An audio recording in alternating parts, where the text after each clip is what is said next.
What's going on, guys? Welcome back to another episode. So this video is going to be for those who do not have 59 minutes to watch what happened at headquarters yesterday. All right, I'm just going to sit here and talk about Brian Renfro and what he has proposed for our union. All right, guys, so Renfro's Fight Like Hell campaign, we could break it down to these talking points. Okay, so his line was, we need to go to war to defend what we have rightfully earned.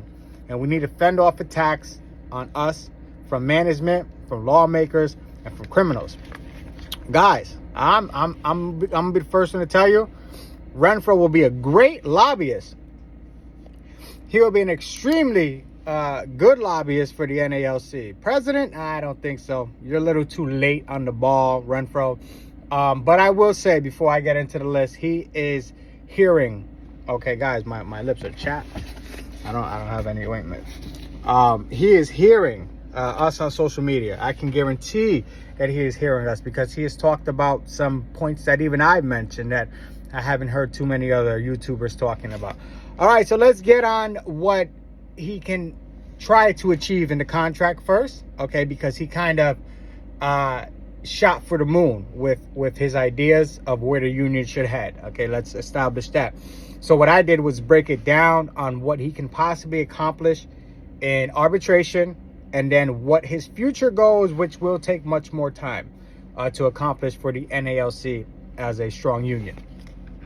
So what he is looking for, I would assume, is for this arbitration period that we're heading into, is going to be a one pay table. Okay, me and you are both wise enough to know that he is not going to get a table one type scenario, so he will sit back and fall into a table two type scenario. It doesn't benefit us, still benefits the postal service, but he is fighting for a one pay table.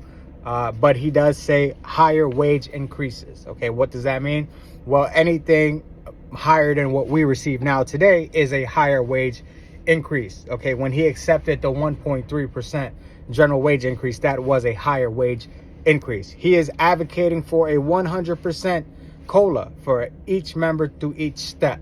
Okay, so that is telling us that he is leaning towards a table two pay system rather than a table one pay system, because with a table one system, the 100% COLA already applies. Okay, so he is advocating a 100% COLA for each carrier throughout the steps. He is also advocating for a all-career workforce and a automatic uniform policy from day one. Okay, I do agree with those two things. Our uniform policy is shit at the time. A lot of you guys tell me that I failed to mention that, and I may be biased towards that because I was blessed when I joined the service, and people gave me uniform policies. They gave me uniforms. I do know that's not the case for everyone. However, in the meantime, if you don't have a uniform, reach out to your union steward, because chances are they have some uniforms in a back office.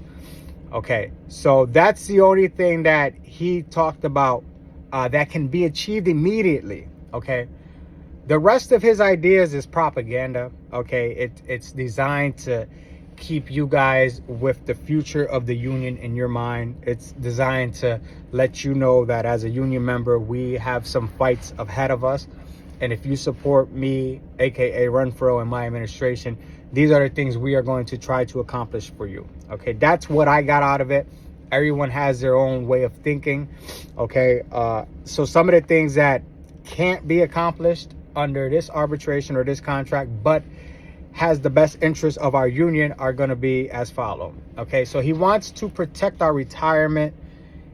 He doesn't want us to increase what we pay for it. Okay, and he wants us to protect our health benefits, because he says those are things that cannot be reduced. Okay, and it will be a theft, and it will be a pay cut to all civil service members in our country. Okay, I do agree that one of the biggest things is we need to pay less for health insurance.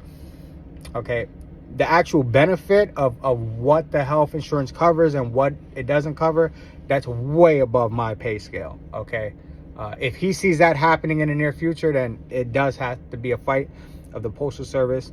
That may take years.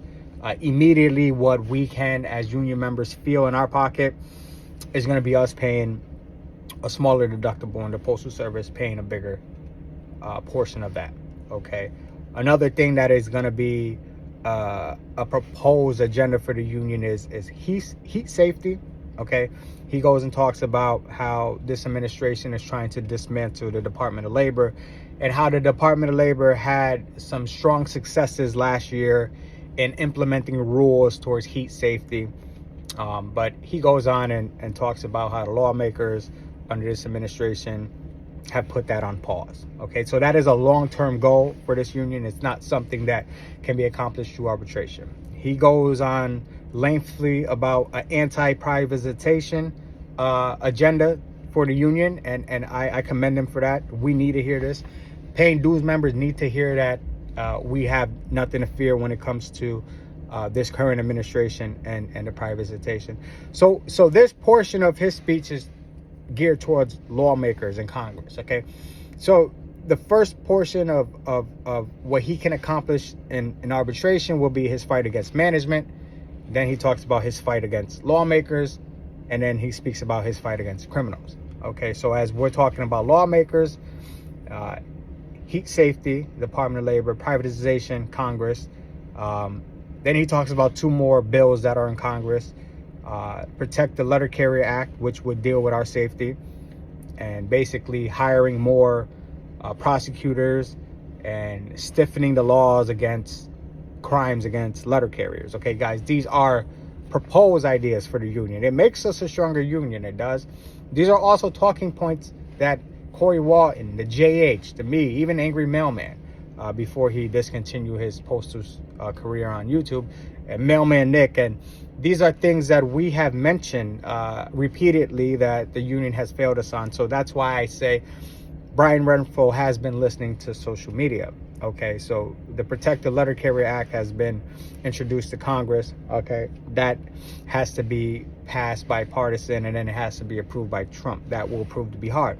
But something else that is going to be passed through Congress, or at least introduced into Congress, will be the Fair Retirement Act, which Renfro goes on to speak about how 70% of the postal workers today had started their career as a non-career employee, which means that the time that they were not in career status, they basically did the job as you would if you were a career employee. However, you don't have that time added onto your retirement. So what he proposes is, if this passes, it would allow carriers time credited for their retirement. These are great talking points. These are all things that I personally have mentioned and talked about on my channel. Okay, but again, they are not something that is going to happen under this contract arbitration. These are longer goals of the union. Okay, so Brian Renfro is saying we need to fight like hell for the union, not necessarily fight like hell for this contract, this protective bargaining time, this 2023 to 2026 contract. One thing that I wanted to say for last is his idea of holding the Postal Service accountable for things that we agreed in a collective bargaining agreement. And that's powerful. Okay, guys, if you think about the law, if you think about the government, they create laws, and then how do they enforce the laws? They have law enforcement officers. In essence, that's what our shop stewards are. They have to be contract enforcement officers. A contract holds no weight if there's no one to hold those contractual language accountable to those who are breaking the contract. So Ryan Renfro has said that he wants to hold management accountable, but that does start with us on the shop floor. Okay, they can write all the rules and all the laws they want, but if we don't have people holding them accountable, what is the point? And finally, I will end with this. After these list of demands from the union, Renfro says, how do we do it? Okay, AKA, what is the solution? All right, guys, and I've personally come to the same solution when I speak to you guys, maybe in a different sense of how to get there. But he claims the solution is unity. He says one voice is strong, but hundreds of voices together are even stronger. And so as we echo the halls of Congress and the echoes of the Postal Service headquarters, we have to remember that together, collectively, we are strong, and divided, we are weak. All right, guys? So that's all I got for you. If you got something out of it, I just try to break it down in less than 10 minutes. Until next time I'll be here, you'll be there. Peace.